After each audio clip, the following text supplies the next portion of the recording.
Olá, assombrados! Eu sou a Ana Paula e vou contar um relato para vocês neste Tipo ao Vivo de hoje. E aí, tudo bem? Espero que esteja assim, tudo bem. Já vou pedindo para você deixar o seu like neste vídeo e não se esquecer que nós temos uma loja virtual, a lojassombrada.com.br, que já tá vindo com novidades aí para vocês, tá? Vai lá dar uma fuçadinha. Bom, dito isso, então vamos começar com o relato de hoje, que não é um relato muito longo. Ele é longo, mas não é tanto assim. E é um caixão na estrada. Opa, vamos ver. Olá, Ana, meu nome é Fulano, mas obviamente vai me chamar de Fulano e até prefiro, para ter uma experiência completa. Essa história aconteceu com a minha mãe e será narrada em primeira pessoa. Sim, todos os nomes citados nessa história já estão trocados.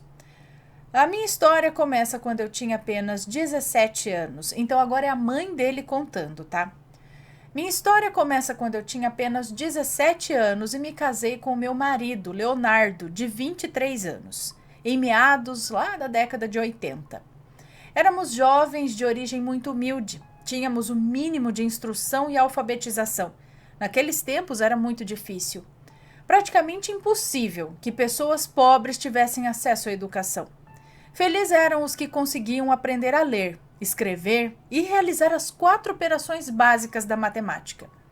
Sem muitas opções, nós acabamos indo trabalhar em uma fazenda, aqui mesmo na cidade de Passos. Lá meu marido realizava as tarefas da roça enquanto eu cuidava da casa. Do terreiro e das criações menores, porcos, galinhas, etc.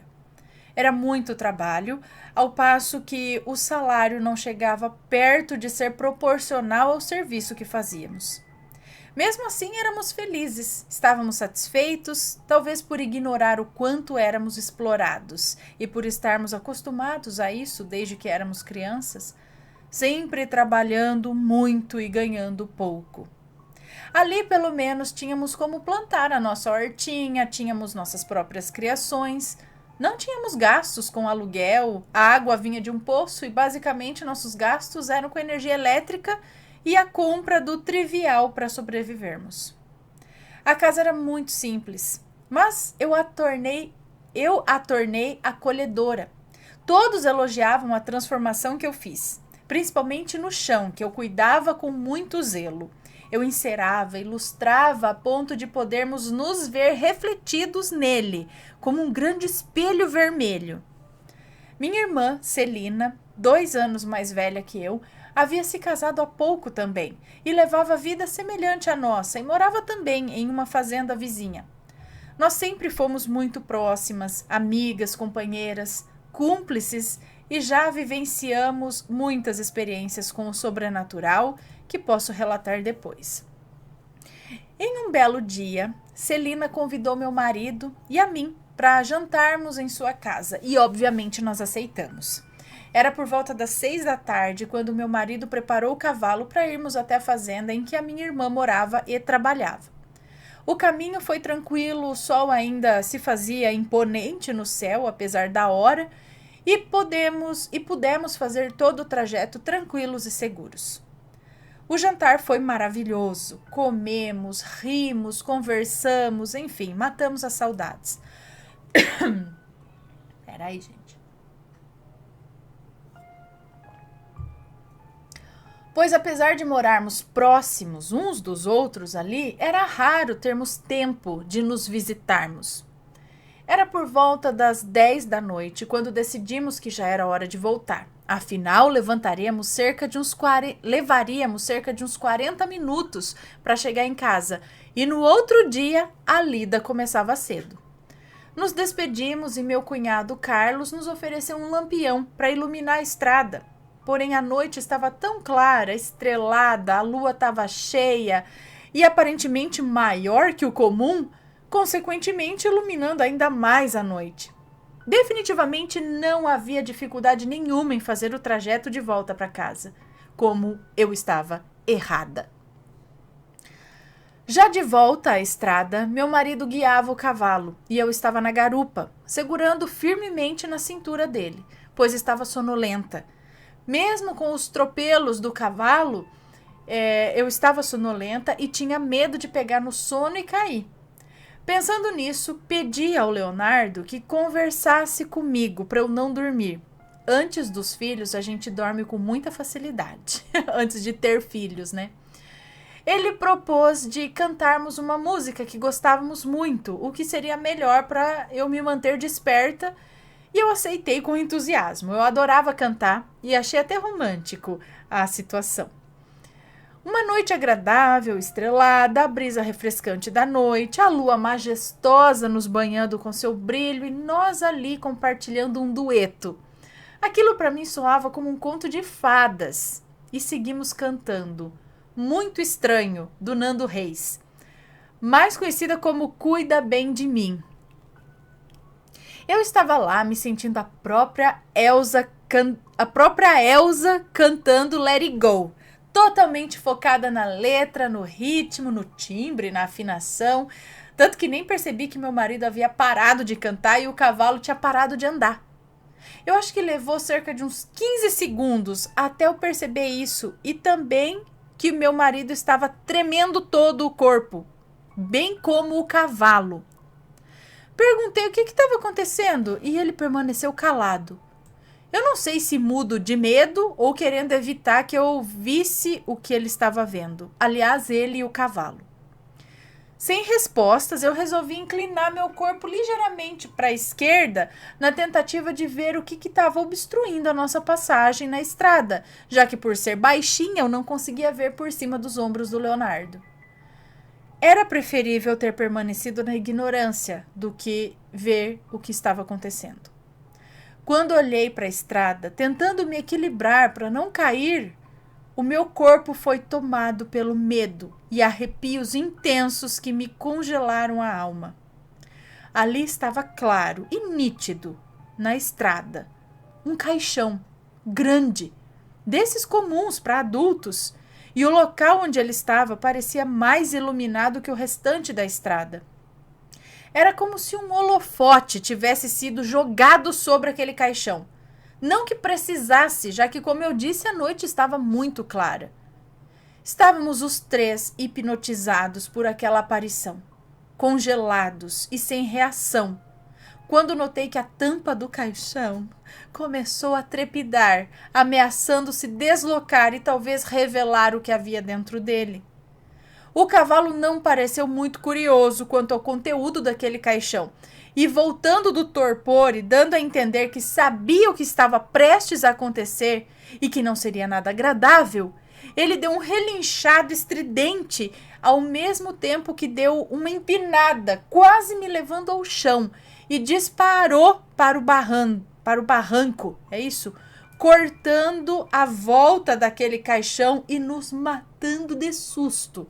Eu me agarrei com muito mais força ao meu marido para não cair, pois se eu caísse, seria bem sobre o caixão que ficava para trás agora. Somente depois de passar por aquele local, o cavalo retornou à estrada sem precisar de nenhum comando do meu marido. O resto do caminho, meu marido permaneceu calado. Estava em choque e eu chorava em silêncio, pois imaginava aquele caixão se abrindo atrás de mim e um morto me atacando pelas costas, me puxando do cavalo. Olha, foi simplesmente aterrorizante. E o silêncio do meu marido me deixava ainda mais apavorada. Quando chegamos em casa, eu desabei num choro compulsivo e pedi explicações a ele sobre o que a gente tinha acabado de ver. E ele disse que não tinha visto nada, o que me deixou extremamente nervosa, pois se até o cavalo viu, como ele poderia não ter visto? Nós brigamos muito essa noite. Na verdade, eu briguei sozinha, porque ele ainda parecia estar aéreo. Por mais vontade que eu tivesse de mandá-lo dormir no sofá, eu fiz questão de dividir a cama com ele. Sozinha que eu não ia ficar, né? No dia seguinte, meu marido me disse que havia retornado à estrada e que o que eu havia visto era uma lona que tinha caído sobre um formigueiro. Olha, eu fingi acreditar porque eu não queria mais tocar naquele assunto, pois só de lembrar eu já ficava em pânico, mas eu sabia o que tinha visto. Era um caixão, Eu me lembro de cada detalhe, da cor, das alças, dos entalhes na madeira, tudo. Bom, o tempo passou e só depois de muitos anos o meu marido me contou a verdade, que disse ter ocultado na época, na tentativa de me deixar mais calma e tranquila. Ele disse que no dia seguinte procurou o dono da fazenda e relatou o ocorrido. O dono da fazenda disse que sabia do que o meu marido estava falando e que aquela aparição era muito comum naquele ponto da estrada e que todos que passavam por ali naquele horário, entre 10h30 e 11 horas da noite, viam o caixão no meio da estrada. Hoje em dia eu fico me perguntando qual era o intuito dessa aparição.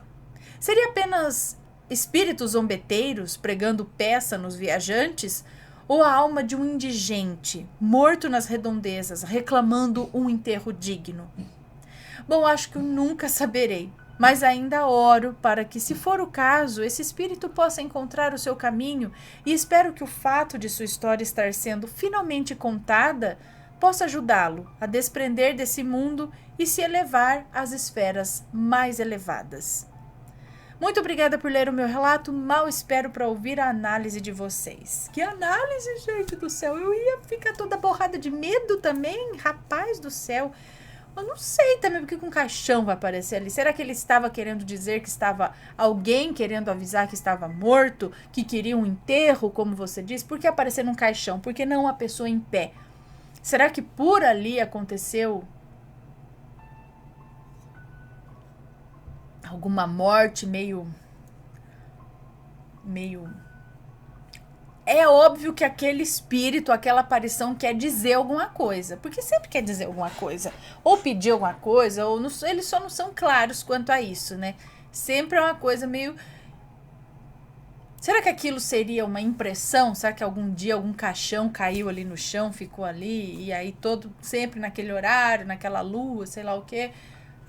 Gente, será que alguém já ficou para ver se a tampa desse caixão abrindo para saber o que tem dentro? Quem que tá dentro, né? Sei lá também. Eu que não ia ficar para ver também. Ainda bem que o cavalo zarpou. E eu não faço ideia, gente. Mas tem outros relatos de caixão no meio da estrada. Tem sim, de corpo no meio da estrada. É meio... um caixão, ele tá bloqueando o caminho de quem tá passando. Ele quer meio que parar, ele quer dizer alguma coisa. Imagina o céu com caixão, diga, se quer dizer, diga, venha a aparição e fale alguma coisa, ou dá um outro, porque se pôr um caixão no meio da estrada, as pessoas vão ficar assustadas e não vão te ajudar. Então as aparições tem que dar uma pensada nisso, ou é pra zoar mesmo, falar, mas vou caixão ali pra ver essa pessoa pálida de medo, ou não, que alguma coisa a gente fica meio assustado, né, com as situações assim do caixão.